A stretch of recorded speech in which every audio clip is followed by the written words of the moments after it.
नमस्कार। आज की सुबहचर्या मैं आपको सुनाने जा रहा हूँ। आज सुबह टहलने निकला तो मन शांत था। हृदय में भी कहीं कोई हलचल नहीं। एकदम इसी भावहीनता के साथ मैं अपने डगों से आज की सुबह को नापने लगा था। यूं ही मेरी दृष्टि उस छोटे से तालाब पर गई। विगत दिनों मैंने इस तालाब में कमल के पुष्प खिले हुए देखे थे। मुझे बहुत ही खूबसूरत तालाब लगा था यह, जैसे कि साहित्य में वर्णित किसी सरोवर जैसा मुझे उस समय यह दिखाई पड़ा था। आज उसी तालाब में मिट्टी भराई का काम मैं देख रहा था। कोई ठेकेदार कई ट्रैक्टर लगा लगा कर उसमें मिट्टी भर रहा था। तालाब का आधा भाग मिट्टी से भरा जा चुका था। शायद अब इस तालाब वाले स्थान पर प्लाटिंग होगी, यहाँ मकान बनेंगे। मेरा मन इसे देखकर खिन्न उठा। मैंने वहाँ से अपनी निगाहें फेर लिया। फिर सामने सड़क पर निगाह पड़ी। वहाँ किसी वाहन से कुचला पड़ा एक सांप दिखाई पड़ा। अभी भी उसकी पूंछ ऐंठ रही थी।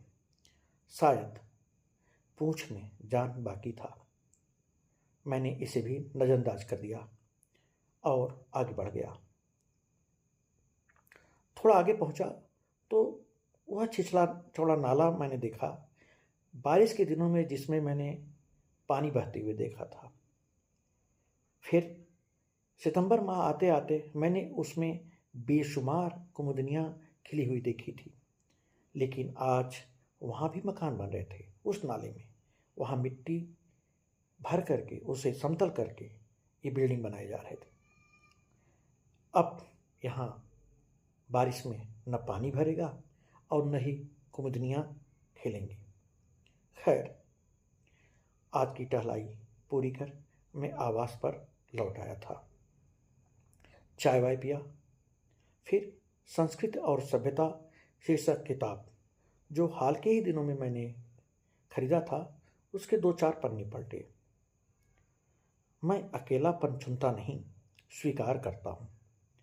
अज्ञेय की इस टीप को स्मरण करते हुए नंद किशोर आचार्य अपनी पुस्तक संस्कृत की सभ्यता में गांधी जी के अंतिम दिनों के बारे में लिखा है। वे लिखते हैं, लेकिन अकेलापन शायद गांधी जी की स्वाभाविक नियति है। सत्य की राह पर चलने वाले अकेले हो जाने को मानो अभिशप्त होते हैं। यह कितना विडंबनापूर्ण है कि हिंदुत्ववादी उनसे इसलिए नाराज थे कि वे दलितों और मुसलमानों की उन्नति और सुरक्षा की बात करते थे। मुसलमानों का एक बड़ा वर्ग उनसे नाराज था कि वे पाकिस्तान की अवधारणा के विरोधी थे। और अब दलित उनसे इसलिए नाराज हैं कि उनकी राय में वे सवर्णवादी हैं। धर्मनिरपेक्षतावादी नाराज हैं क्योंकि वह धर्म की भाषा में बात करते हैं। धर्मवादी नाराज हैं क्योंकि वह राज्य को धर्मनिरपेक्ष रखना चाहते हैं।